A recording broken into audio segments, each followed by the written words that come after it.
I've been working on overcoming my social anxiety disorder, and it's taken a long time, and I anticipate that it will take even longer.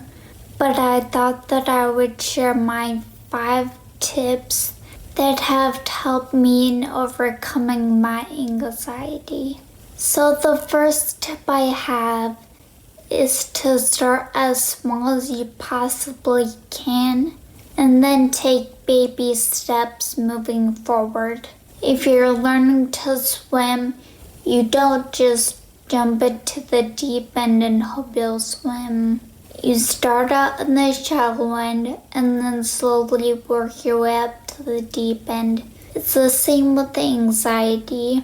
If you keep telling yourself that you want to do something, but at least 3 times have come and gone where you've just chickened out and were too scared to do it, that probably means that you need to start smaller.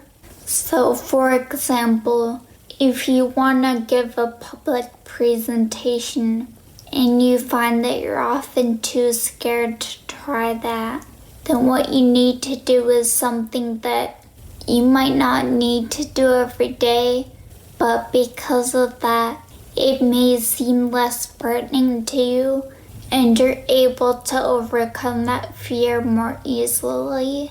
You might try practicing in front of a smaller group of people, but if that seems too scary, you might just want to start with an online presentation. The point is not to completely eliminate fear, but to make it so small that it's not a paralyzing fear. And once you finally do manage to overcome that fear, the next step should not be the hardest thing. It should be the next hardest. If you're not afraid of presenting to yourself in front of a mirror anymore, you wouldn't just go on to present in front of a larger group of people. The next thing you should do is to present online or in front of a small group. And then when you've managed to do those things, then you can move up to presenting in front of a lot of people. The second tip that I've come up with is that if you're afraid to do something, it probably means that you should do that thing. Maybe not right away or even on the same day. You should still probably work up to it. But if the thought of doing something makes you nervous inside, then that probably means at some point you should try and do that thing that makes you nervous. If that thing is many steps above where you're currently comfortable at, then you probably don't have to do it right now, but it should be on the list of things that you will eventually do. My third tip is something I call the 3-on-1-off rule. And what this means is that anytime I'm trying something new, I have to do it for at least 3 days in a row. And if I'm feeling too overwhelmed by something, then I'm allowed to take 1 day off. But after 1 day, I have to do another 3 consecutive days again. And this isn't just for when you try something new.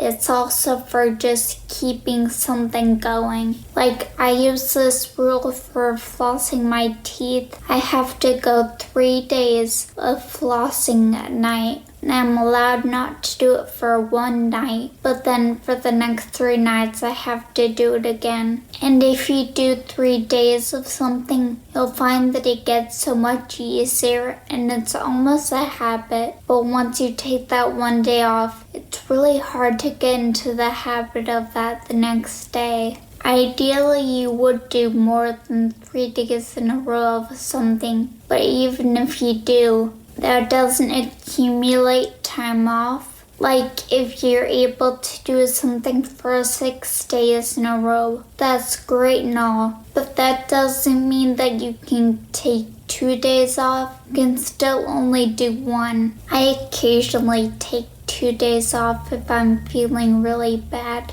but then I almost immediately regret it the next day. Just because it's so hard to get back into the habit of doing something and you don't realize how much progress you made in just those 3 days and how much could be lost in just a couple days. My fourth tip is to document your progress. Overcoming anxiety is a long, gradual process, and it's hard to see how much has changed. Therefore, a lot of people sort of think, oh, this isn't helping. I've been working at it for 3 months now, but I still don't see any progress. But a lot may have changed. It's just that it's so gradual that it doesn't seem like anything has changed. So documenting your process can show you just how much things have changed in only a few months, and therefore give you the motivation that you need to keep going with something and not give up. My last tip is to know yourself. Know what you're comfortable with. Know what you can and can't do. And know where you are along this journey. Your anxiety may be different than mine, or it might be at another level. So you have to tailor your process to what you know will fit for you. Someone else may have a totally different experience than I do, so they may not need to apply these tips 100% in order for them to be effective. So those were 5 tips for overcoming social anxiety. Like I've said, do what you know you're comfortable with and make it work for you. You don't have to do exactly as what I've been doing. I just wanted to share these to hopefully make people think differently about their process for overcoming anxiety and maybe inspire people to do things a bit differently than they were before.